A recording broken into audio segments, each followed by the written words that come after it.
جو یوم سب ایام میں سب سے عظیم ہے، جو یوم سب ایام میں سب سے عظیم ہے، جمعہ کریم ہے، جمعہ کریم ہے۔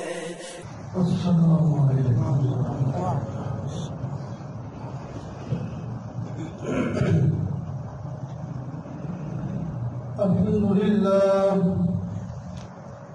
الحمد لله وكفى، والصلاة والسلام على سيد الرسل وخاتم الأنبياء،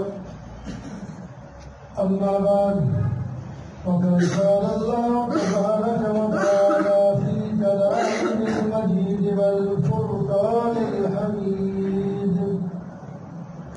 أعوذ بالله من الشيطان الرجيم، بسم الله الرحمن الرحيم.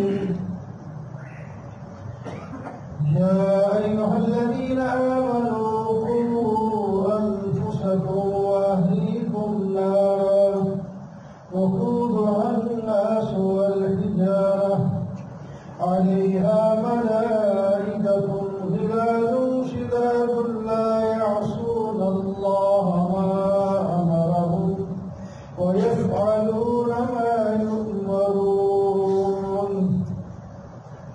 صدق الله مولانا العظيم، وبلغنا رسوله النبي الكريم، ونحن على ذلك لمن الشاهدين والشاكرين، والحمد لله رب العالمين.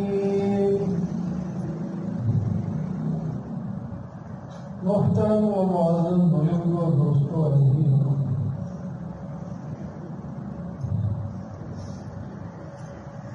گزشتہ جب عرض کیا تھا کہ اللہ کے ہاں مقبول دین جس کے مطابق فیصلہ کریں گے وہ اسلام ہے۔ اسلام کے بغیر اور کوئی دین اسلام آنے کے بعد مقبول نہیں ہوتا۔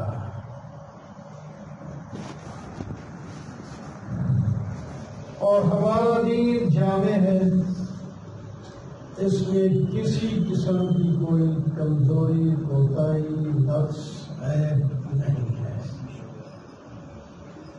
ہر طریقے سے کامل ہے، مکمل ہے، اور یہ اللہ تعالیٰ نے خود اعلان کروایا، ہم نے آپ کا دین اکملت لکم دینکم واتممت علیکم نعمتی ورضیت لکم الاسلام دینا۔ آج دین کو مکمل کر دیا اور اپنی نعمت کو تمام کر دیا، اور تمہارے لیے دین اسلام کو پسند کر دیا۔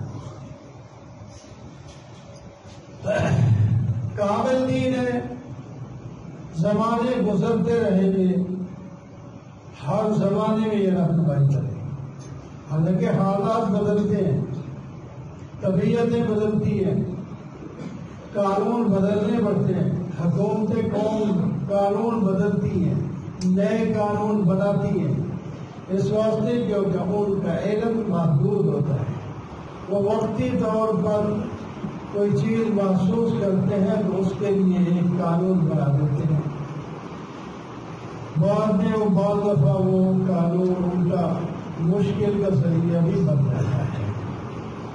اس واسطے ترمیم، تنسیخ اور زیادتی کمی لوگوں کے بنائے ہوئے قانون میں ہوتی ہے، لیکن اللہ تعالیٰ علیم بذات الصدور، عالم الغیب والشہادہ، سب کچھ جاننے والے ہیں۔ اس واسطے اللہ تعالیٰ نے جو قانون بنایا وہ کبھی بھی ناقص نہیں ہے، ہمیشہ ٹھیک اور لوگوں کی ضروریات اگر لوگوں نے اپنی طبیعت خراب نہیں کرنی تو طبیعت خراب ہو جائے تو پھر مشکل لگتا ہے. جیسا کہ بخار والے کو میٹھا پانی بھی کڑوا لگتا ہے، یہ طبیعت خراب ہو گئی، ورنہ پانی تو اسی طرح جس طرح پہلے تھا. اس کے اندر خرابی آئی ہے طبیعت میں، جس کی وجہ سے وہ پانی کوڑا لگنے لگا. تو ہر حال دین ہمارا مکمل ہے، بچے کے پیدا ہونے سے لے کر بوڑھا ہونے کے بعد مر جانے تک اب حال میں دین ہمارا مکمل ہے. اور یہ دین سیکھنا بھی ہے. ایک تو یہ دین فطرت کے مطابق ہے، فطرت اللہ الذی فطر الناس علیہا. دین کے بارے میں فرمایا کہ اللہ تعالیٰ نے یہ دین بنایا ہے کہ فطرت ہی ہے، اللہ نے طبیعت انسان کی ایسی بنائی ہے، پھر احکام بھی ویسے دیے. جس کی طبیعت ٹھیک ہے اس کے لیے وہ احکام بالکل بڑے پیارے اور فائدہ مند نظر آتے ہیں، اور جس کی طبیعتیں خراب ہو گئی ان کو یہ قانون مشکل نظر آتا ہے، شریعت پر چلنا بھی مشکل نظر آتا ہے. طبیعت خراب ہو گئی تو جب ابتدا سے لے کر انتہا تک ہم نے اس دین کے مطابق چلنا ہے تو اس دین کو سیکھنا بھی ہے.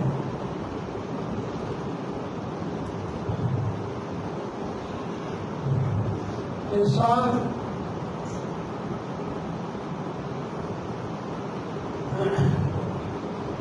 جب پیدا ہوتا ہے، بچہ ہوتا ہے، تربیت والدین کی ذمہ لگا ہے. اس وقت اس بچے کو کوئی پتہ نہیں اپنے نفع نقصان کا، اور انسان کا ایک عجیب بچہ ہے کہ یہ ایک مدت کے بعد بیٹھتا اٹھتا چلتا پھرتا ہے. باقی آپ دیکھیں گے باقی جانوروں کے بچے فوراً ہی تیار ہو جاتے ہیں، چلنا پھرنا کھانا پینا. مرغی کا بچہ انڈے سے نکلنے کے بعد ہی چل پھر رہا ہے اور دانے کھا رہا ہے. گائے بھینس کا بچہ دیکھو گھنٹے 2 گھنٹے کے بعد ہی وہ تکڑا ہو جاتا ہے اور اپنی ماں کا دودھ پی لیتا ہے. یہ سارے، لیکن یہ انسان کا بچہ ہے، اس کی تربیت کرنا پڑتی ہے، خود کچھ نہیں کر سکتا. اس کی تربیت کی جائے. جس بچے کی تربیت ہو گئی اس بچے کا بھی فائدہ، تربیت کرنے والے والدین کا بھی فائدہ ہوتا ہے. اس واسطے کئی چیزوں کا لحاظ رکھنا ہوتا ہے. جب انسان شادی کرے تو ایسی عورت کے ساتھ شادی کرے کل بچے کو شرمندگی نہ ہو. اچھی خاندانی عورت، شریف عورت، عفیفہ عورت کے ساتھ جب شادی کرے گا تو بچہ بھی خوش ہوگا کہ میری ماں ایسی نہیں ہے. اگر یہ اپنی خواہشات پورا کرنے کے لیے کسی ایسی عورت کے ساتھ شادی کرے جو معاشرے کے اندر بدنام ہے، شادی اس کی ساتھ ہو جائے گی. لیکن بچے کو جب بچہ پیدا ہوگا تو اس کو خود بھی پریشانی ہوگی اور دوسرے بھی کہیں گے وہ فلانی کا بچہ، کتنی پریشانی ہوگی. اس واسطے شادی کرتے وقت ایسی عورت ڈھونڈے جو عفیف ہو، نیک ہو، عبادت گزار ہو، اچھے خاندان کے ساتھ تعلق رکھتی ہو، ان کا اس کی شہرت ہو. یہ بچے کا حق ہے. پھر جب بچہ پیٹ میں آ جائے، پہلے بھی ویسے تو انسان پیٹ میں بچہ ہو یا نہ ہو حلال روزی کھائے، سچ بولے اپنی پر، لیکن بچے کی تربیت کے لیے بھی چاہیے کہ ماں آپ پرہیز کریں، کوئی مشتبہ لقمہ بھی نہ کھائے، بالکل حلال تھوڑا ہو کوئی بات نہیں، سوکھا ہو کوئی بات نہیں، مرخن ہو، حرام کا ہو، مشتبہ ہو، ناجائز ہو، یہ بچے پر اس کا نقصان پڑے۔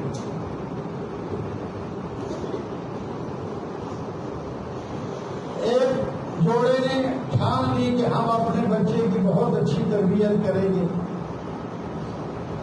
بیچ کے حلال کھائیں گے اور کھلائیں گے۔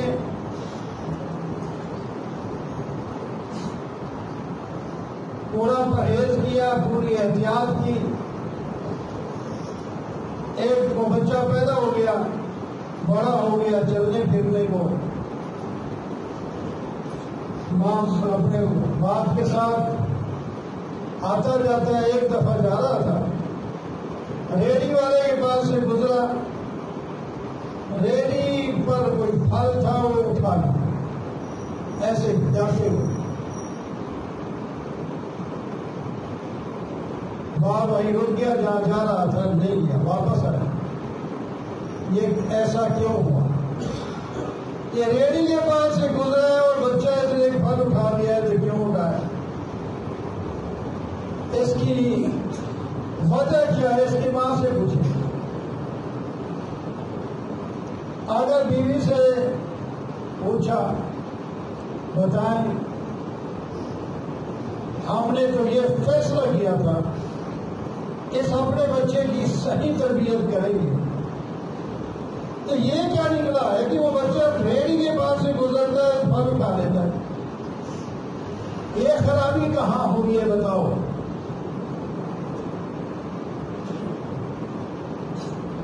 اس نے سوچ سوچ کر کہا، ہاں مجھے ایک بات یاد آ گئی، وہ یہ کہ ہمارے گھر کے ساتھ جو دوسرا گھر تھا، اس گھر میں بیر کا درخت لگا ہوا تھا اور اس کی ایک شاخ ہمارے یہاں بھی آتی تھی۔ اس شاخ سے ایک دن وہ بیر جو ادھر گرا، میں نے اٹھا کے وہ کھایا۔ سمجھے کہتے ہیں بس یہی وجہ ہے، ہمسائے کی بیوی کا بیر جو کھایا تھا نا بغیر پوچھے، اس کا اثر بچے پر بھی پڑ گیا۔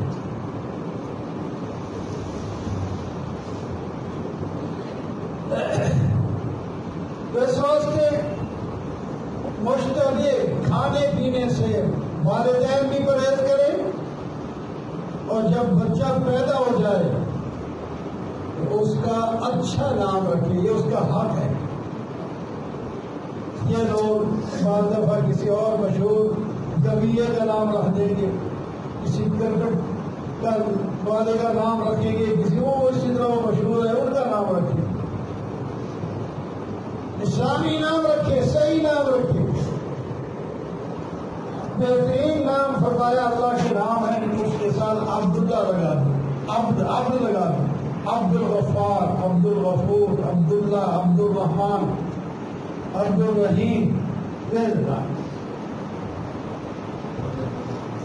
یا نبی کا نام رکھو، کسی بھی نبی کا، کتنے نام ہیں، کسی صحابی کا نام رکھو، کسی نیک آدمی کا نام رکھو، اس کا بھی اثر ہوتا ہے، نام کا بھی اثر ہوتا ہے۔ اس واسطے آپ دیکھیں گے صحابہ کرام کے جو نام ہیں وہ انبیاء کے ناموں پر یا پھر صحابہ کے ناموں پر ہیں، پھر صحابہ ایک دوسرے کے نام اپنے بچوں کے ناموں میں رکھتے چلے جا رہے ہیں۔ ابو بکر ایک تو نہیں ہے، بہت سے ابو بکر آپ کو ملیں گے۔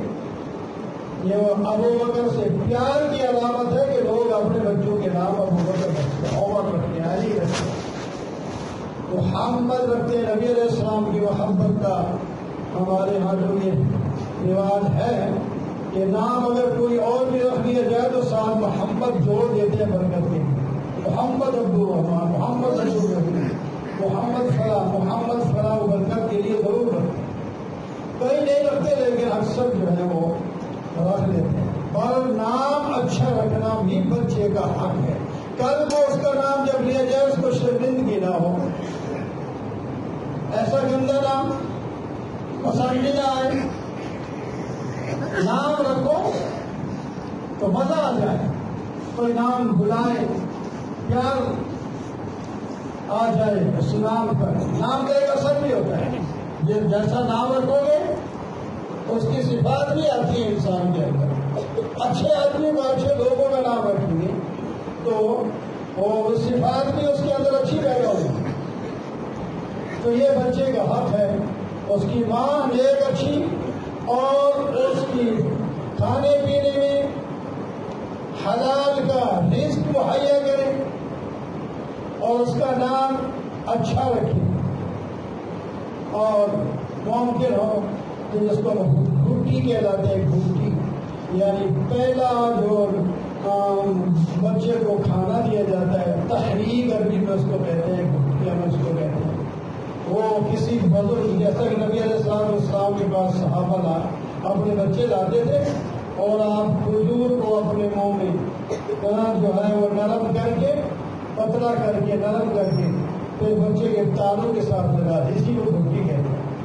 تو اپنے خاندان میں یا اپنے کسی استاد کوئی بزرگ ہے جس کو یہ پسند کرتا ہے، نیک آدمی ہے، اس بچے کو اس کے پاس لے جائیں اور اس کا لعاب اور شہد یا کھجور یا کئی اسی چیز اس کے ساتھ ملا کر اس کے تعلق، تاکہ پہلی جو چیز جائے اس کے پیٹ کے اندر کوئی اچھے آدمی کا لعاب جائے، ٹھیک ہے۔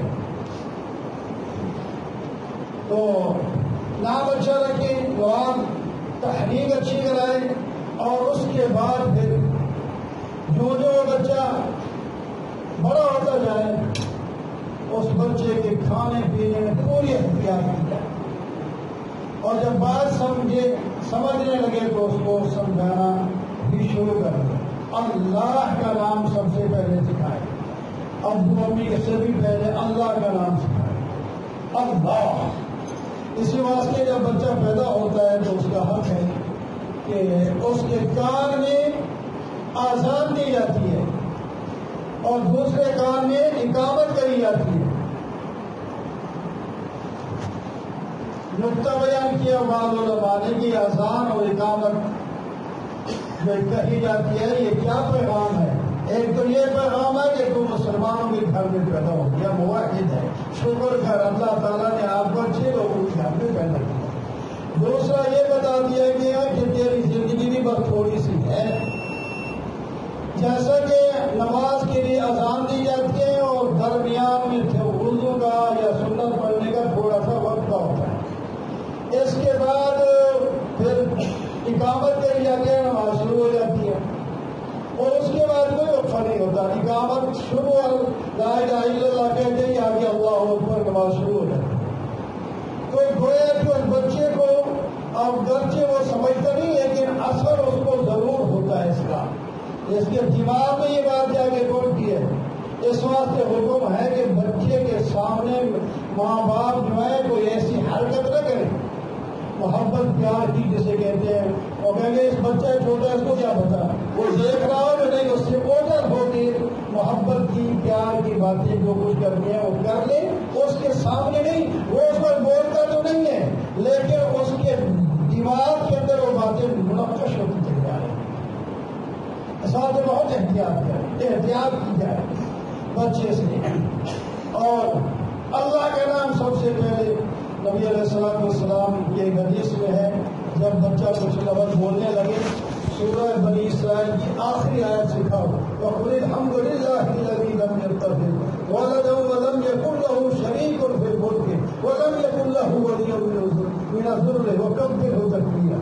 یہ سب سے پہلے یہ آیت قرآن کی سکھاؤ اس بچے کو، جب بولنے لگے، جب بات کرنے لگے، یہ اس کا حق ہے۔ اور جو بڑا ہوتا جائے اس کے بعد اس کی تربیت اور شروع کر دیں، نماز سکھائیں، وضو کرنے کا طریقہ سکھائیں، بولنے کا طریقہ سکھائیں، جواب دینے کا طریقہ سکھائیں، کوئی بلائے تو کیسے جواب دینا ہے، یہ ساری چیزیں اس کو سکھاتے ہیں، ابھی سکھاتے چلے جائیں۔ اب یہ نہیں کہ وہ گالیاں دیتے ہیں خوش ہوتے ہیں، گالیاں جہاں گالیاں دی جا رہی ہیں وہ بچہ بھی سنے گا تو گالیاں ہی دے گا نا، وہ گالیاں دیتا دیکھو جی میرا بچہ مجھے اس کے گالی دے، وہ گالی کیوں دیتا ہے؟ اس کا ماحول گالی والا کیوں ہے؟ ماحول خراب کیوں کیا ہے کہ وہ سنے گالی اور گالی دینے شروع کرتے اور اس کے بعد پھر وہ گالی دیکھ تو آگے ہنسو. آج گالی دے رہے کل تھپڑ بھی مارے گا. یہ سوچ لیں بس ابھی سے اس کی کوئی حرکت ایسی نہ ہو جو اسلام کے خلاف ہو. فرمایا جب وہ 7 سال کا ہو جائے آگے سکھاؤ اور 7 سال کا ہو جائے تو اس کو مسلسل پہ کھڑے ہو کے نماز پڑھاؤ. یہاں تو انگریزی سکھانے کے لیے 3 سال کے بچے کا داخلہ دیا جاتا ہے. شریعت نے کہا کوئی نہیں ذرا اس کو کھیلنے دو پھرنے دو کوئی بات نہیں اس کی احتیاط رکھو لیکن اس کو اتنا پابند نہ کرو کہ بس وہ اب بیٹھ کے اتنے گھنٹے اس کو ڈیوٹی دینی ہے. ایسا نہیں کرنا. اس کو ذرا تگڑا ہو جائے پھر سارا کچھ کر لے گا. تو اس کو سکھاؤ اپنا نماز. اس کے بعد نماز جو ہے وہ پڑھنا شروع کر دے. پیار سے سمجھاؤ نہ 10 سال تک اس کو سکھاتے جاؤ کہتے جاؤ. 10 سال میں بھی اگر وہ پورا نمازی نہیں بن رہا تو پھر سردرد نہیں کرو. وہ ایک بزرگ جو بڑے مشہور ہیں حضرت فرید شکر گنج مشہور ہے. ان کے تذکروں میں لکھا ہوا ہے کہ شکر گنج ان کو کیوں کہتے ہیں؟ کہتے ہیں اس واسطے کہتے ہیں اس کی ماں اپنے بچے کو بڑی تربیت کی. اس نے اپنے ساتھ نماز پڑھاتی تھی چھوٹا سا بچہ اور اس طرح اس کو سمجھایا کہ شکر کی پوڑیا وہ مسلے کے نیچے رکھ دیتی تھی. نماز پڑھنے کے بعد پھر کہتی تھی بیٹا دعا مانگو اللہ سے شکر مانگو. شکر وہ بھی مانگتا ماں بھی مانگتی. پھر مسلح اٹھاتے تھے پوریا شکر کی کرا تھی اس کو اٹھا دیتا کھاتا بڑا خوش ہوتا. پھر تو اس کو اگلی نماز کی تیاری ہوتی ہے جو اب شکر بھی ملتی ہے ہونا. ایسے تربیت کرنے والے لوگوں نے تربیتیں کی ہیں تو پھر اتنے بڑے ولی بڑھ گئے بڑے بزرگ بڑھ گئے. وہ کہتے ہیں کہ ایک رات وہ ماں کہیں کام چلی گئی بچہ گھر تھا نماز کا ٹائم ہو گیا اذان ہوئی. اس بچے نے اذان سن کر وضو کیا وضو کر کے مصلی بچھایا اس پر آگے نماز پڑھ. اب وہ ماں اگر پریشان ہے پہلے تو وہ خود ہاتھ سے رکھتی تھی پوڑیا. آج بچہ وہاں نماز پڑھ کے مسلح کے نیچے سے جب وہ پوڑیا اٹھانے کے لیے مسلح اوپر کرے گا پوڑیا نہیں ہوگی تو رات کھل جائے گا تو آئندہ کہیں باغی نہ ہو جائے. وہاں ماں نے اپنی جگہ پر دعا مانگی یا اللہ پردہ رکھ لینا اور بچے نے خود اکیلے اب نماز پڑھی. نماز پڑھ کے دعا مانگی دعا مانگ کے اس کے بعد مسلح کو ہٹایا تو اب تو جناب کوئی کیا بہت سی شکر نیچے اس واسطے گن کے شکر خزانہ پڑا ہے. خزانہ شکر کا نیچے سے نظر آیا اس واسطے اس کا نام شکر گنج ہو گیا. بابا فرید شکر گنج رحمہ اللہ. تو اس طرح لوگوں نے تربیت کی ہے. تو بچوں کی تربیت کا جو ہے فرض ہے والدین پر تربیت اچھی کرے تاکہ پھر بعد میں انشاءاللہ اس موضوع کو آگے لے جائیں گے.